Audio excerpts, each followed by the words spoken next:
Bonjour à vous ou bonsoir, ça dépend bien évidemment à quel moment vous regarderez cette vidéo, mais dans tous les cas, j'espère que ça ira pour vous, content de vous retrouver la team pour parler de Invincible saison 3. Ça y est, j'ai enfin vu cette dernière saison, j'ai binge-watché tout ça sur les derniers jours, je vais pas vous mentir. Pour ceux qui voudraient savoir ce que je pense de la série Invincible dans son ensemble et surtout sur ces deux premières saisons, je vous renvoie à la vidéo que j'ai sortie justement la semaine dernière à ce sujet-là, parce que là on va se concentrer seulement sur ce qu'on a eu avec cette troisième saison. Ça commence à faire pas mal hein, du côté de la série Invincible, en sachant que la saison 4 a, je crois, été annoncée pour sortir en début d'année 2026. En tout cas, qu'est-ce qu'on peut dire? Qu'est-ce que j'ai pensé de cette troisième saison?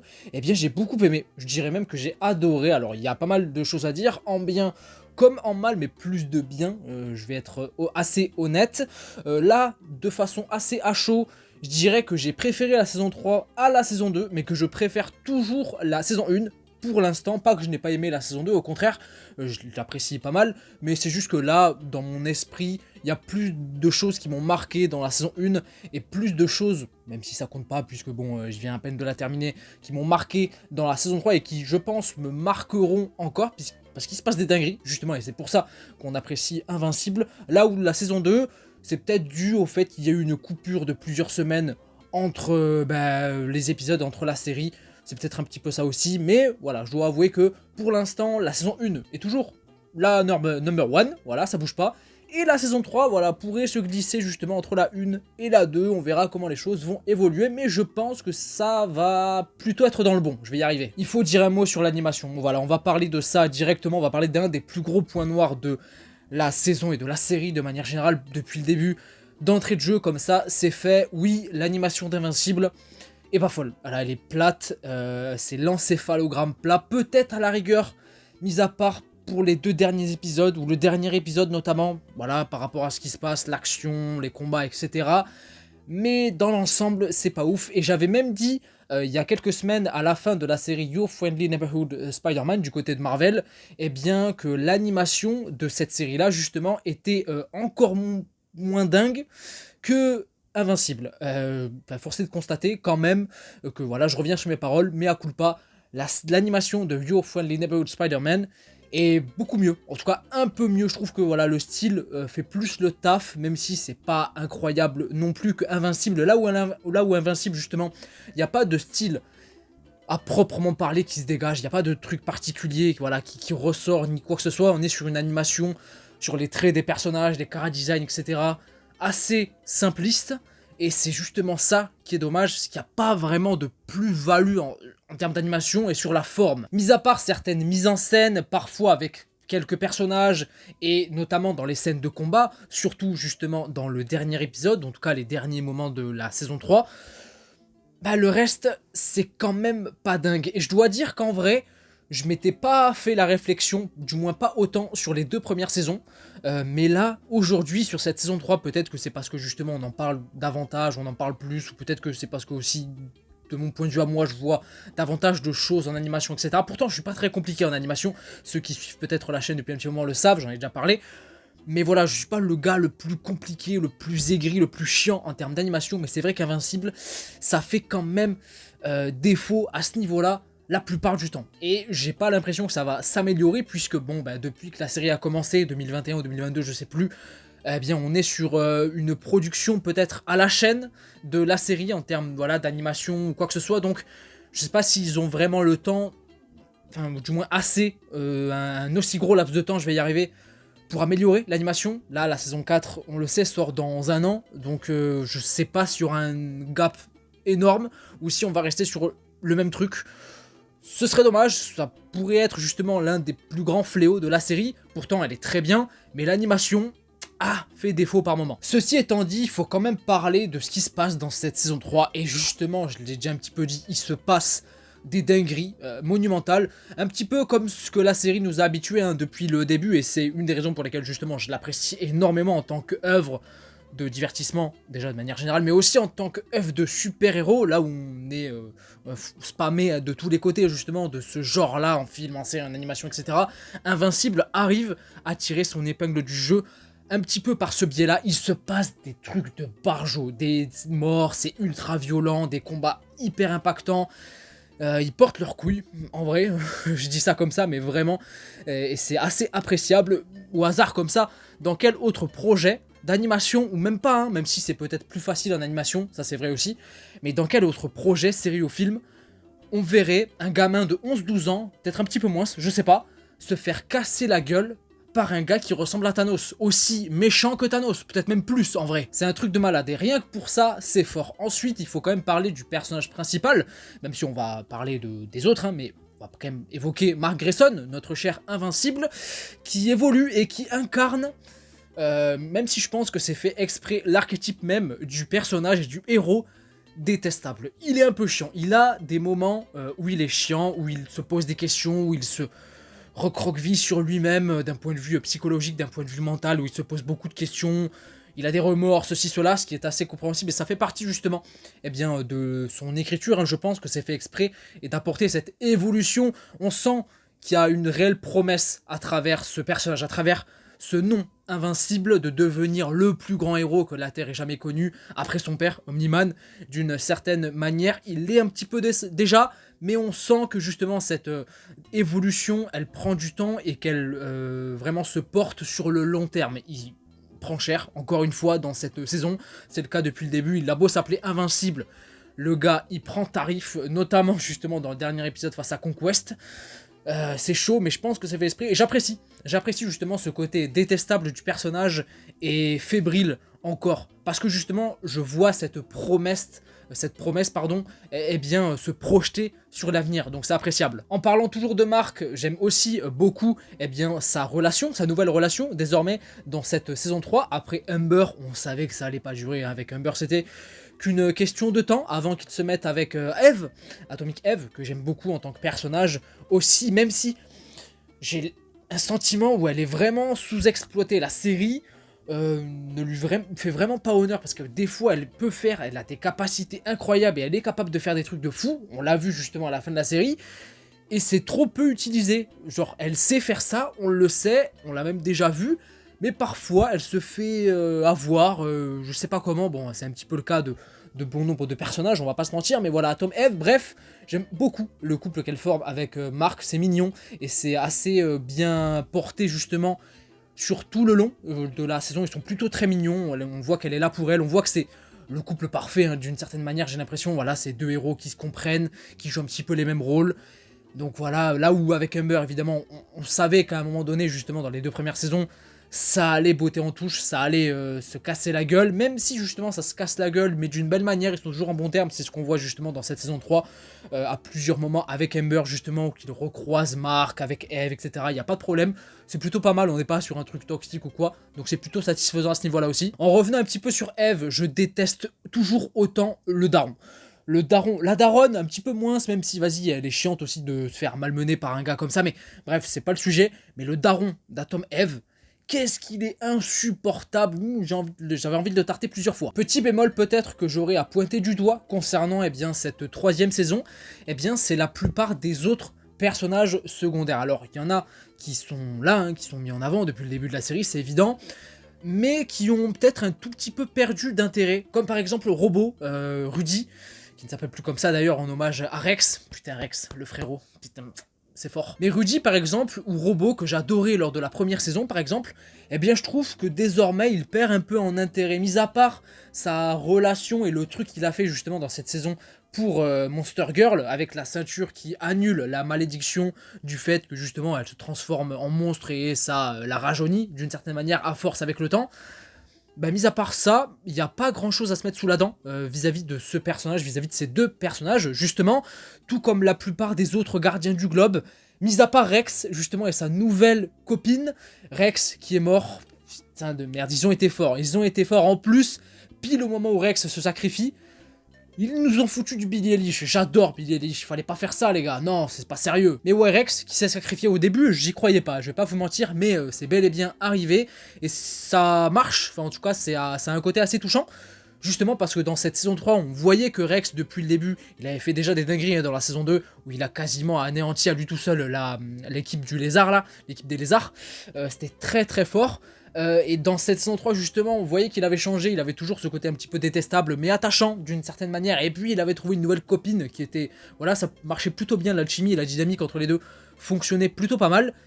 Eh bien, il est quand même décédé et j'ai trouvé l'hommage justement à la fin assez simpliste mais plutôt efficace, avec Robo qui a dit quelques mots assez touchants justement à son égard et qui reprend du coup son nom, hein, son prénom, Rex.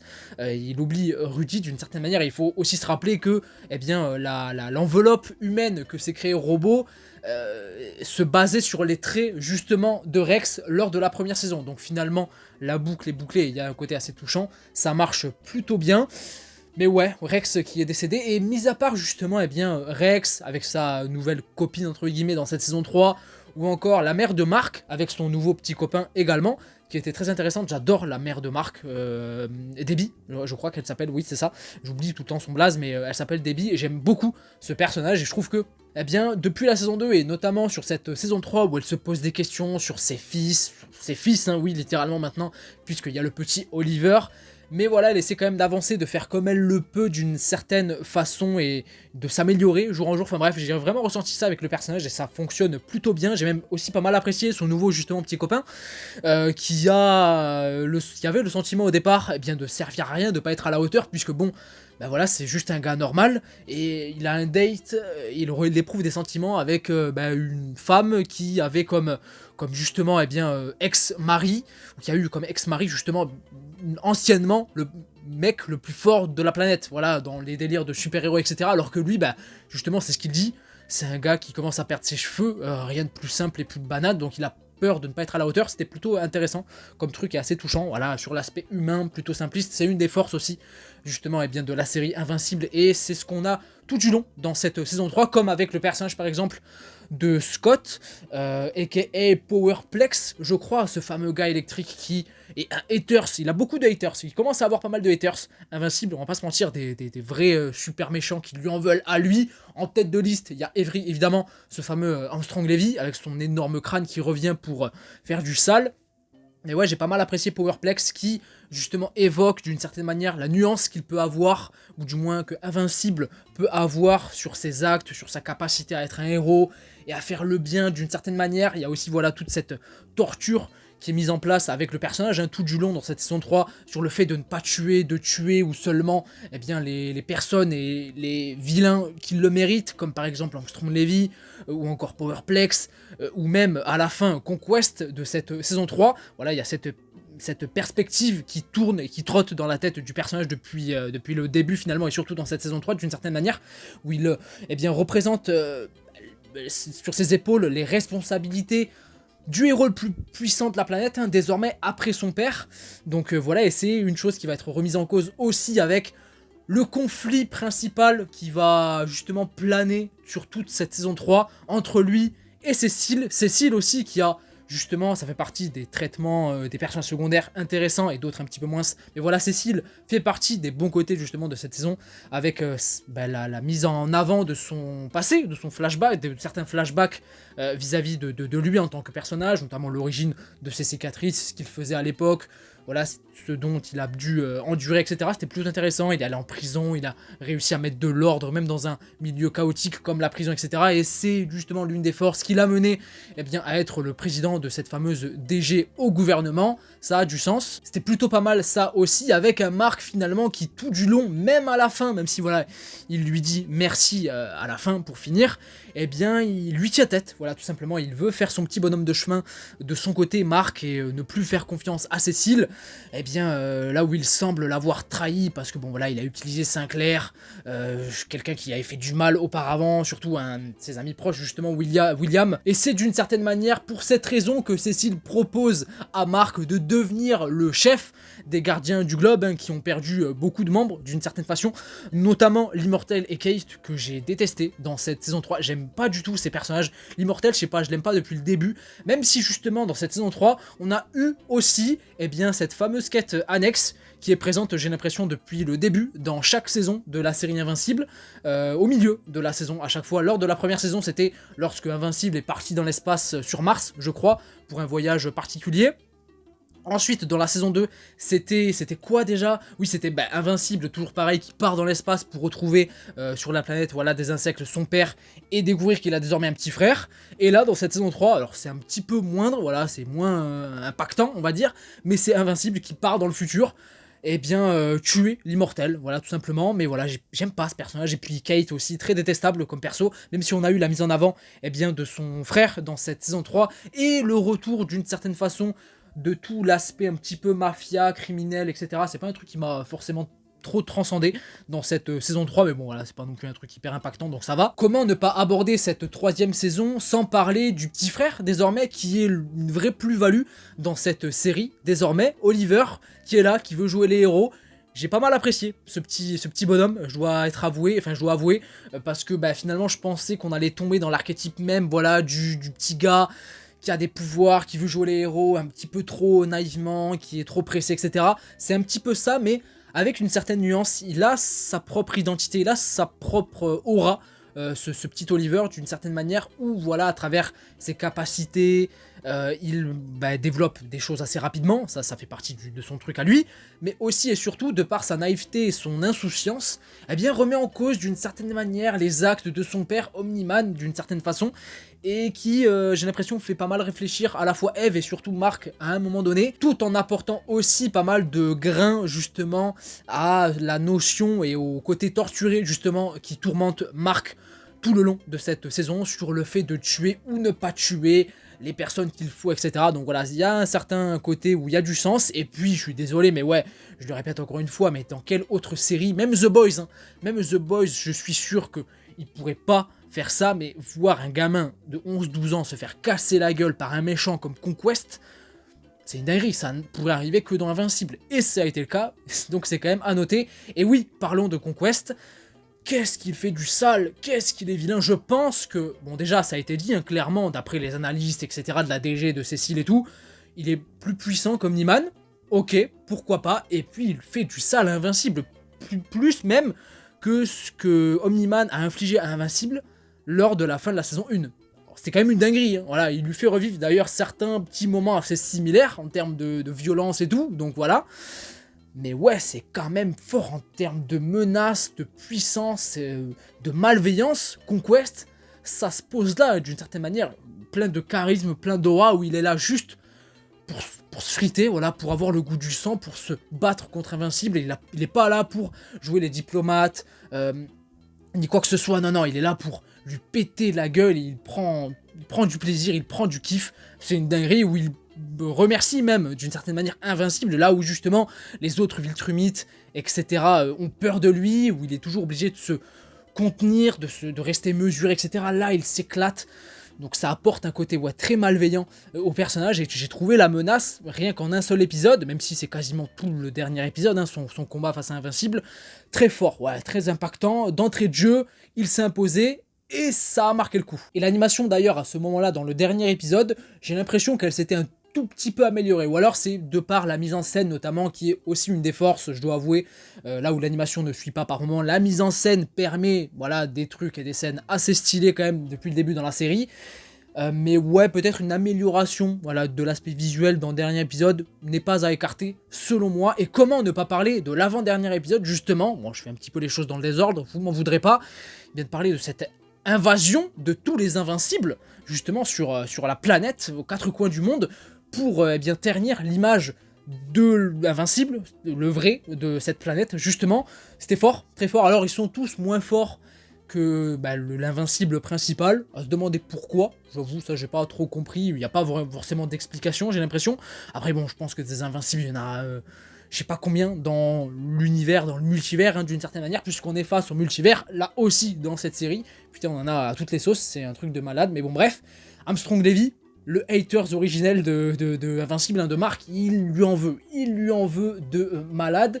C'est pour moi son némésis ultime, hein. Pour le moment, voilà, s'il y a bien un personnage malveillant à un point faramineux vis-à-vis justement de Mark et de Invincible, c'est littéralement lui. Là où les autres, notamment Conquest par exemple, qui est un méchant et qui fait du sale à Mark, c'est indirectement lié, voilà, au délire Viltrumite, à son père aussi, voilà, Omni-Man, alors que là, Armstrong Levy, il veut faire du sale à invincible, point barre. Il n'y a que ça qui compte. Tout comme Powerplex justement dans cette saison 3, mais Armstrong Levy, il a des moyens beaucoup plus spectaculaires et avec de plus grosses ambitions, on va pas se mentir. Mais ouais, c'était plutôt pas mal à ce niveau-là, voilà, pas mal d'action aussi. Je dois dire que les 2 derniers épisodes, voilà, la saison 3, elle était plutôt pas mal sur les voilà, 6 premiers épisodes, on va pas se mentir, 5-6, tranquillement, voilà, ça faisait son petit bonhomme de chemin, ça racontait des choses plutôt intéressantes avec certains personnages, d'autres un petit peu moins, justement, mais voilà, c'était plutôt vraiment bien.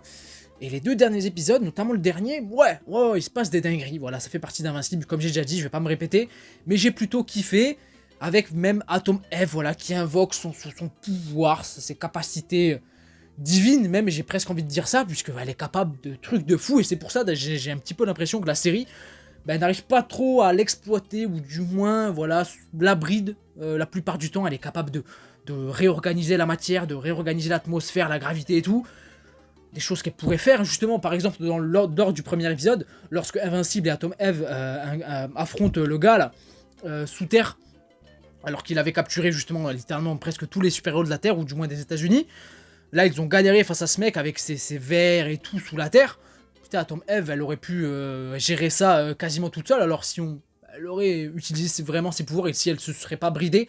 En tout cas, voilà, dans l'ensemble, j'ai beaucoup aimé cette saison 3, vraiment bien. J'ai hâte de voir la saison 4, hein, c'est évident, la semaine prochaine. Enfin, non, pas la semaine prochaine, l'année prochaine, je vais y arriver. Mais en tout cas, ouais, une saison 3 qui a balancé pas mal de choses et qui permet à Invincible de se construire vraiment une popularité, un vrai truc en tant que série. J'adore Invincible.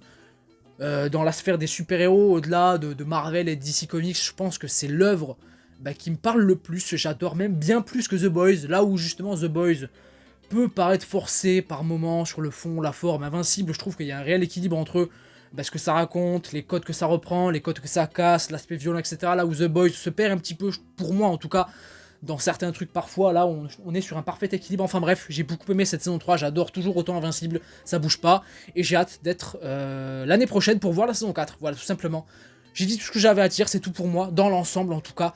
N'hésitez pas de votre côté à me partager votre avis par rapport à Invincible de manière générale, mais aussi, surtout, bien, de cette saison 3, les différents personnages que vous avez appréciés et moins appréciés, les différents points que vous pourriez aborder. Partagez-moi tout ça, ça peut être très cool de lire tout ça et d'en débattre, même carrément. N'hésitez pas à mettre un petit pouce bleu à la vidéo si elle vous a plu, à vous abonner également si c'est pas déjà fait, mais vous n'êtes pas obligé, le simple fait d'avoir regardé la vidéo et d'être supposément resté jusque là, c'est déjà énorme, donc merci beaucoup à vous, et moi je vous fais plein de bisous, je vous dis à la prochaine, prenez soin de vous et de vos proches. Ciao ciao.